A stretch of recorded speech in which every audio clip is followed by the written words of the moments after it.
All right, this is from It's Dr. Meeks. Dating question. Guys takes girls out on dates. Moving forward, it is the guy job to initiate and plan all future dates, or should the girl do the next date and they alternate?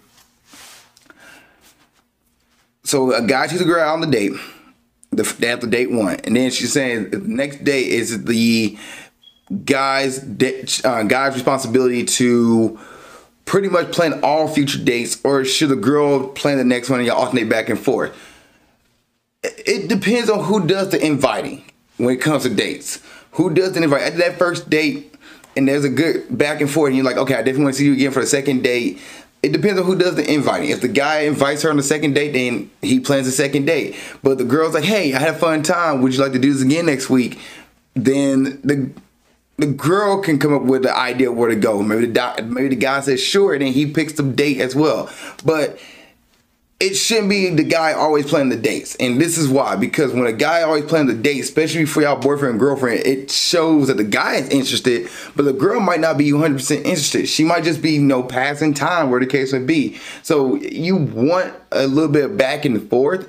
I don't know when that kicks in, but you do want a little bit back and forth to show that, hey, she's interested too. She's not just sitting back and let the dude plan everything. Because the guy might be like, well, I got to plan every single thing. I'm running out of ideas. But if she's like, hey, I want to go to the movies, or hey, you want to go to the park, or hey, you want to go do X, Y, and Z, it shows that she's interested as well. It's not just a one-sided relationship. And I think I actually respond back to this one myself.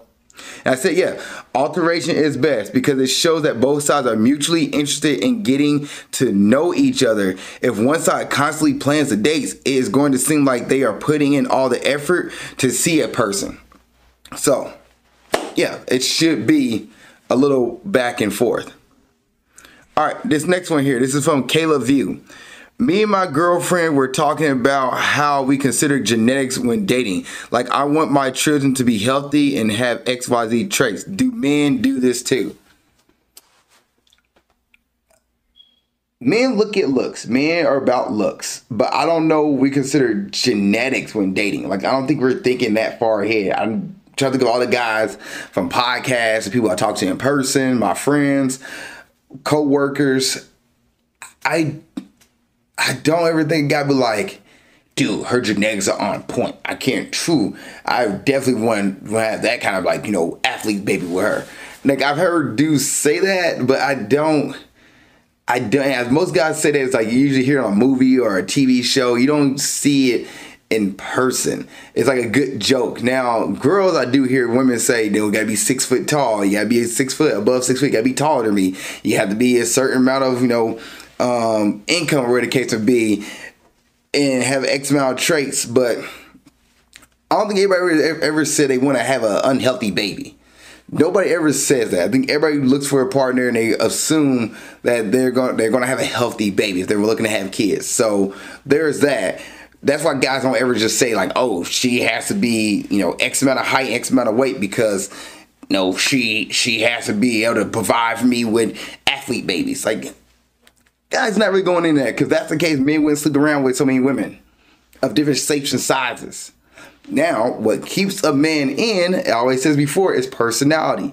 If the personality is on point, he's not going to leave. But if it's just the body he's looking for, the sexual attraction, yeah, then he might not stick around. But he gets sexual attraction, the sexual's on point, and then the personality's on point, he's staying around. Next one. This one's from It's Lelib. How do you let someone know you're not interested anymore? Would you just stop talking to them or just tell them? Tell them.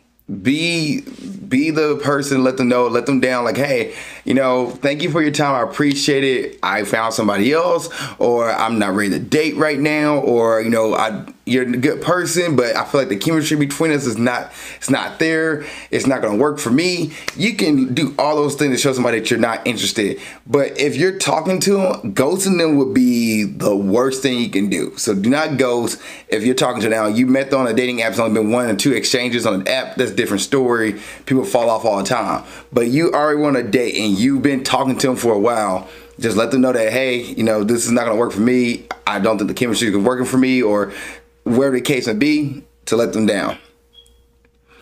All right, this one right here is from spatial underscore love 24. Why does it feel like it takes men 1 to 3 tries to find a woman to be with, to date or marry? She didn't put a comma between that. And women 25 plus to find a man who actually wants to just date.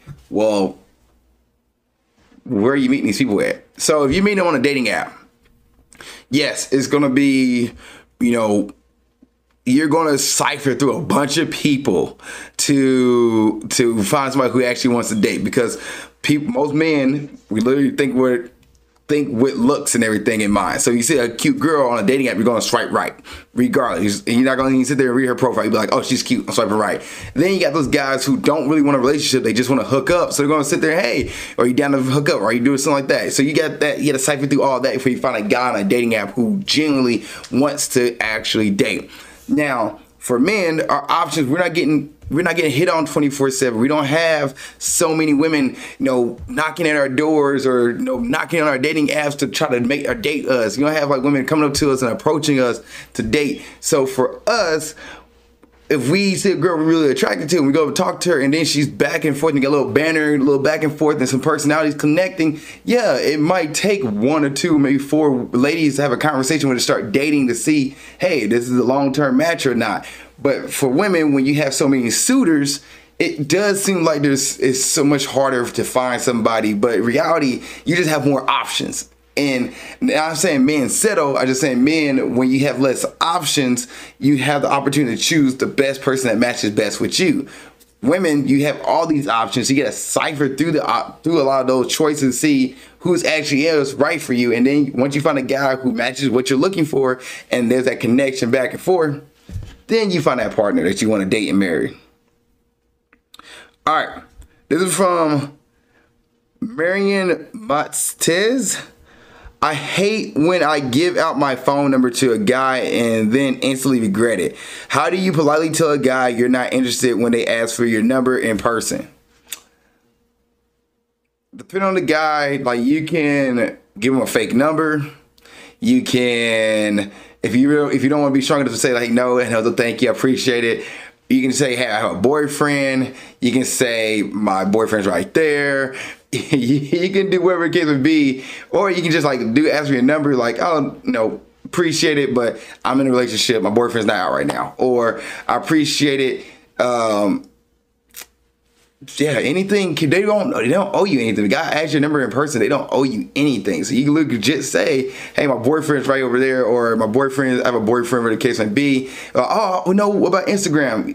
And you're like, yeah, my Instagram's private. They just ask for your Instagram. Like, I only add friends and family. And they're like, I want to be your friend. Well, I have a boyfriend, so I'm sorry. Like, thank you, though, that kind of thing. But maybe next time we bump into each other. Or you can say something like, if you bump into each other again. Like, there's other ways you can do that to let the guy down versus just saying like, no, get out of my face, I don't want your number. Or you give him a fake number. All right, Reddit time. How do you make a one-way conversation two-way? 44 male getting frustrated with a trend with matches.